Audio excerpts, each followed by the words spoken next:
Gateway Church, one of the largest and most high-profile megachurches in America, has made a major announcement this past weekend. Church leadership announced to the congregation that one of the weekend services is done. Gone. Canceled. Now, you might be thinking, churches change service times all the time. No big deal. Except the way this is being handled.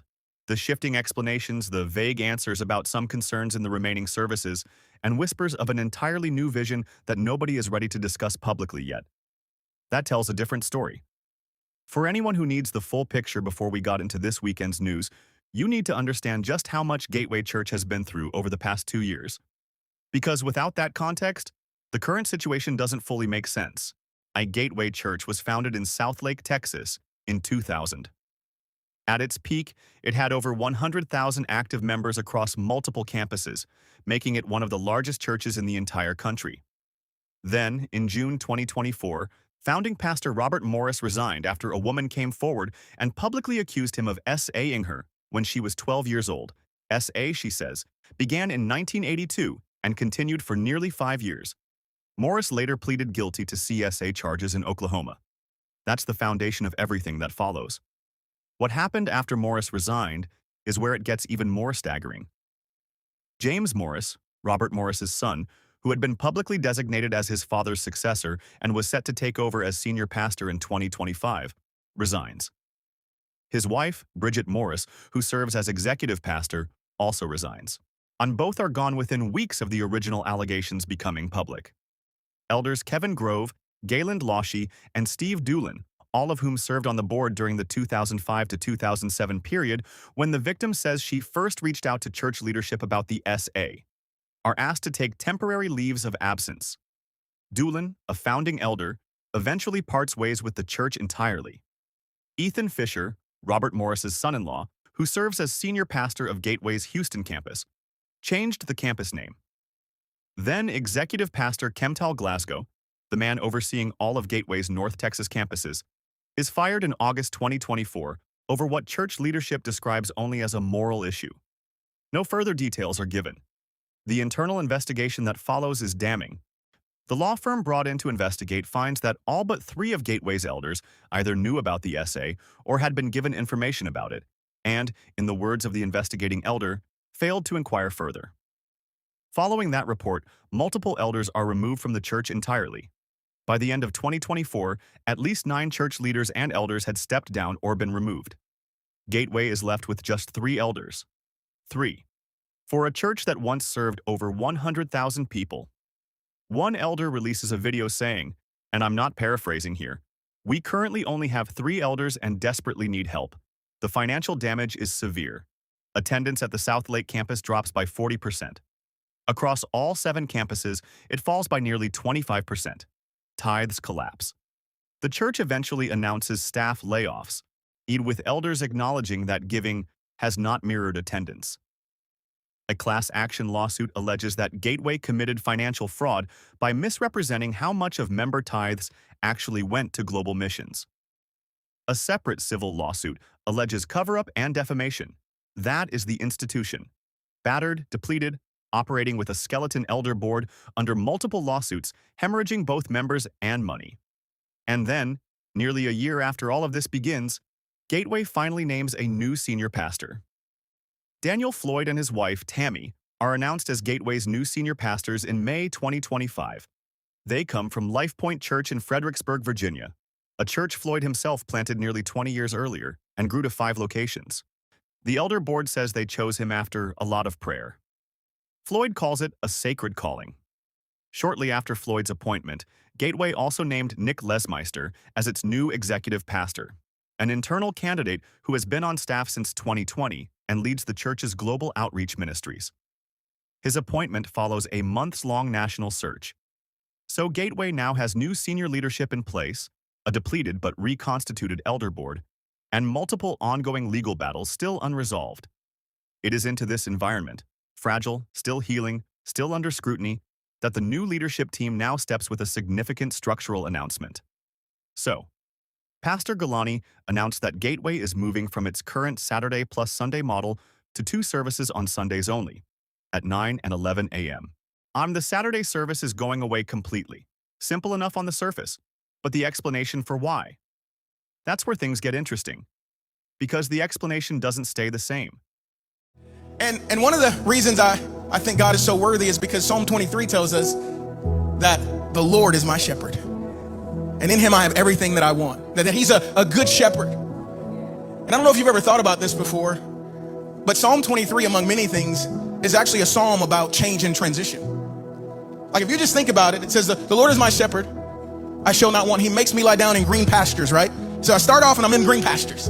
Then he leads me beside the still waters. Wait a minute now, I've gotten up and I'm moving to waters. He restores my soul. He leads me in paths of righteousness. Now I'm on another path. Then I go to the valley. Then I go to a table. And then I make my way into a house. And what you notice in Psalm 23 is that one, that the shepherd is always with us. Amen. But number two, that there is constant change and movement. And listen, he brings change not because he's cruel, but because he cares. Because he wants us to continue to grow. And I share that with you today because I want to let you know about a significant change that's happening here. As some of you have heard by now, some of you may not have heard, but April 12th, the weekend after Easter, we're actually going to be shifting our Saturday service to Sunday.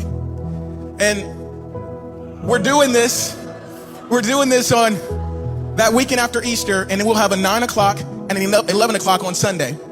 And let me tell you why we're doing it. Let me give you vision behind it.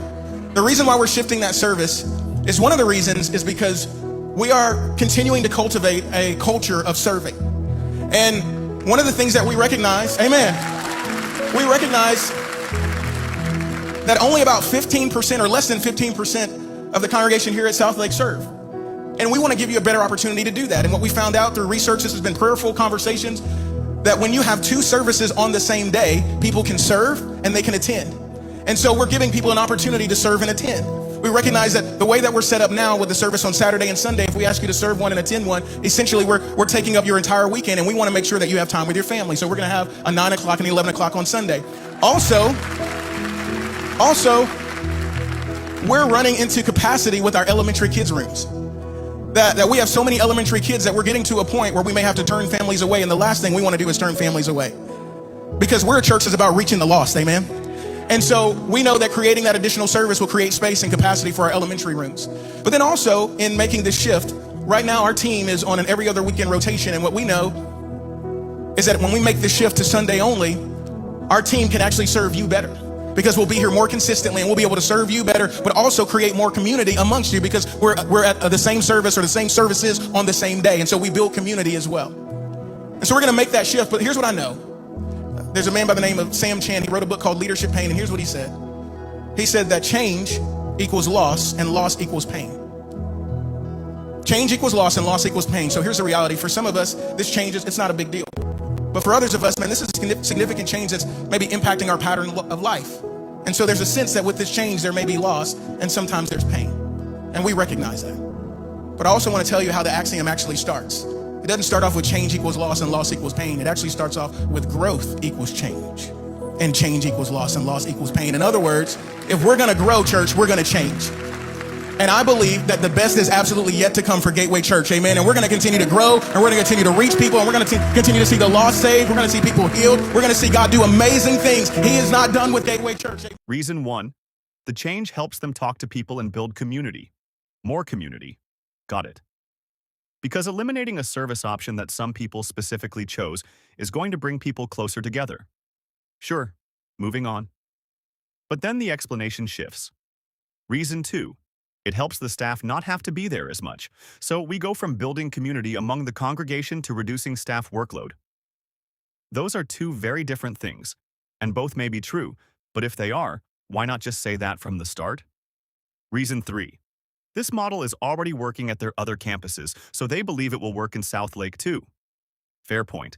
Except South Lake is not just another campus. It is the main campus. It is where the senior pastor teaches.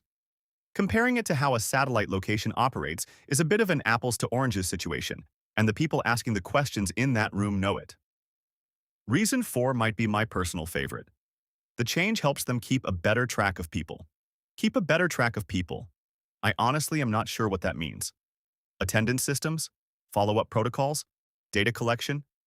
That phrasing is doing a lot of work and it raises eyebrows, mine included. And then, reason 5. And maybe the most honest of all, leadership feels its best. To the credit of whoever is in that room, someone asks the obvious question, is this a financial decision? The response is quick, emphatic. No. This is a church that, within the past year, has publicly announced staff layoffs due to a significant drop in tithes. A church with multiple pending lawsuits. A church whose elders have acknowledged that giving has not kept pace with attendance. A church that has lost roughly 40% of attendance at its main campus. And not opening the building, not running lighting, sound, production, hospitality, childcare, parking, and all the other operational overhead that comes with an additional service every single week. That has zero financial component? No one is necessarily saying anyone is lying, but you can understand why, given everything this church has been through in the last 18 months, people find that answer hard to simply accept on its own. Look, all of this may be exactly what it is being presented as. A reasonable scheduling change made for reasonable reasons, and that will genuinely benefit the congregation. That is possible. But the profile here, a church that has lost nearly half its main campus attendance, shed 9 leaders in a single year, is operating with a skeleton elder board, is dealing with multiple lawsuits, has acknowledged serious financial strain, and is now quietly preparing a new vision that it will not discuss publicly for 2 more months. That is not a church announcing a routine schedule change from a position of confidence and clarity. This weekend, church leadership has the opportunity to be completely transparent with the people who have stayed, the people who stayed through the scandal, the people who stayed through the resignations and the firings and the investigations and the lawsuits. Those people deserve more than shifting explanations and evolving answers. We will be watching. If you attend Gateway or you have been following this story, drop a comment below. I want to know what you are hearing on the ground. Like and subscribe if this kind of coverage matters to you, and I'll see you in the next one.